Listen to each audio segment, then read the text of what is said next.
মার গড়িয়ে রুটি চিনি দিয়ে চা ফু দিয়ে খা। দর্শক বন্ধুরা, এটা আপনাদের আমি খাইতে বলিনি, শুরুটা করলাম একটু মজার চলে। সেটি হচ্ছে ব্রেকিং নিউজ। অন্তর্বর্তীকালীন সরকার ডক্টর ইউনূস তার পতন অনিবার্য হয়ে গেল অলমোস্ট। এখন শুধুমাত্র আপনার লিখিতভাবে আর হচ্ছে জায়গাটার পরিবর্তন করেই অন্তর্বর্তীকালীন সরকার ডক্টর ইউনূসকে বাংলার মাটির থেকে সরিয়ে দিচ্ছে। এখন কে হবে নতুন উপদেষ্টা, কিংবা ডক্টর ইউনূসকে কে বা কারা বা কেনই বা আপনার বর্তমান ইউনূস হটাও ইউনূস হটাও এই ধরনের স্লোগান দিচ্ছে, একের পর এক স্ট্যাটাস দিচ্ছে, তাহলে কি জুলাইয়ের সাথে বর্তমান যারাই নাকি আপনার জড়িত ছিল তারাই কি জুলাইয়ের সাথে গাদ্দারি করতেছে? উল্টো দিকে অন্তর্বর্তী সরকারকে জাতিসংঘ থেকে নিউ ইয়র্কে আপনার যেভাবে চাপ সৃষ্টি করছে, আওয়ামী লীগকে নির্বাচনে আনতেই হবে। আর এটাকে কেন্দ্র করেই সাংবাদিক ইলিয়াস থেকে শুরু করে সকলেই তারা বলতেছে যে ইউনূস হটাও, তাই না? আচ্ছা, ইউনূস হটাও কেন বর্তমান তারা এই ধরনের ঘোষণা দিচ্ছে? কারণ তারা ভাই জেনে গেছে যে আর হবে না, আর করিস না, জুলাই শুরু হয়ে গেছে মুক্তিযোদ্ধা ৭১-এর লড়াই। বুঝতে পারছেন? আর হবে না, আই রিপিট, আর হবে না। জুলাই শুরু হয়ে গেছে মুক্তিযুদ্ধের ৭১-এর লড়াই। আর এটাকে কেন্দ্র করেই বর্তমান তারা কি পিছপা হচ্ছে? একের পর এক ইউনূস সাহেবকে সুদখুর বলতেছে। আমি একটু আগে এখন সম্মান দিয়েই কথা বলি, সকলেই ওনার বিরুদ্ধে চলে যাচ্ছে। এনিওয়ে, ইউনূস সাহেবকে বর্তমান সকলেই সুদখুর, এটাখুর, তমুখুর বলে আপনার সমর্থক করতেছে।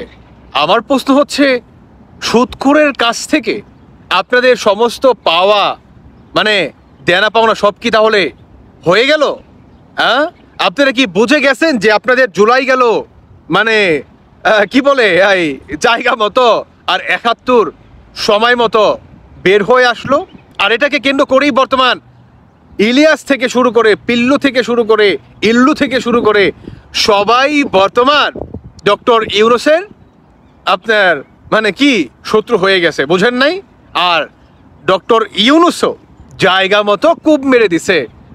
আওয়ামী লীগের সমস্ত কার্যক্রম তিনি নিষিদ্ধ থেকে আপনার বৈধতা পর্যন্ত করতে যাচ্ছে। আওয়ামী লীগের বাংলাদেশে নিষিদ্ধ আর হবে না। আওয়ামী লীগ দলীয়ভাবে নিষিদ্ধ নয়, আওয়ামী লীগের যে কার্যক্রম সেটিও সচ্ছল করবে অন্তর্বর্তীকালীন সরকার। আসলে ডক্টর ইউনূস বুঝে গেছে যে আমাকে দিয়ে সরকার চালানো তো ইম্পসিবল, উল্টো আমার যারা সতীর্থর আছে, আমার যারা উপদেষ্টা আছে, বা যারা নাকি আমাকে অ্যাডভাইস করে, আমাকে নানান বিষয়ে পরামর্শ দেয়, তাদের থেকে আমি আর এখন কিছু পাচ্ছি না। শুধু পাচ্ছি বালতি ভরা ঘৃণা, আর পাচ্ছি সুদখোরের ট্যাগটা। অতএব এটাকে এখন ধামাচাপা দেওয়ার জন্য আমাকে সরকার থেকে বের হয়ে যেতে হবে।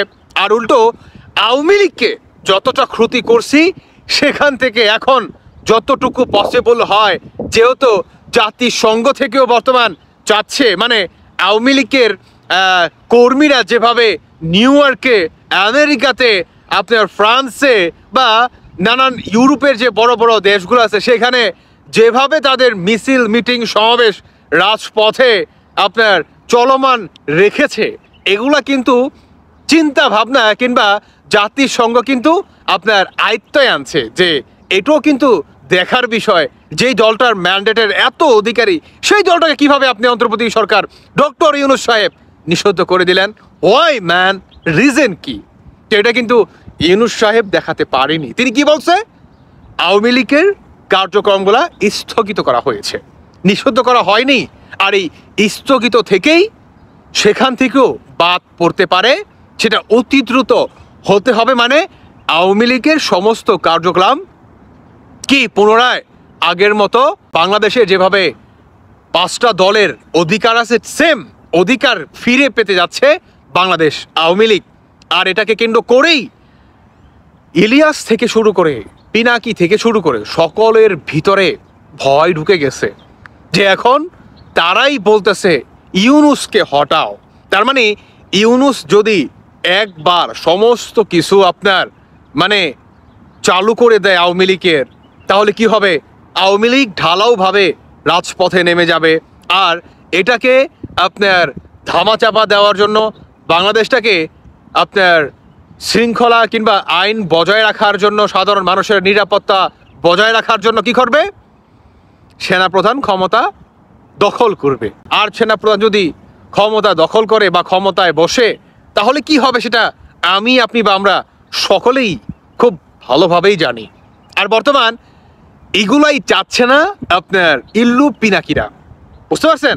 তারা বর্তমান ইউনূসকেও হটাই দিতে যাচ্ছে। আর ইউনূস তিনি নিজেই আওয়ামী লীগকে ইন করায়া বাংলাদেশ থেকে চিরবিদায় টাটা নিয়ে তিনি চলে যাবে। এটাও আপনারা লিখিত রাখেন, অতি দ্রুত সেই ফলটাও হতে যাচ্ছে বা ঘটতে যাচ্ছে। দর্শক বন্ধুরা, আপনারা কি মনে করছেন সেটা আপনারা অবশ্যই জানিয়ে যাবেন। ভালো থাকুন সবাই। তবে হ্যাঁ, আর করিস না জুলাই জুলাই, শুরু হয়ে গেছে মুক্তিযোদ্ধাদের ৭১-এর লড়াই। ভালো থাকুন সবাই। আল্লাহ হাফেজ, আসসালামু আলাইকুম।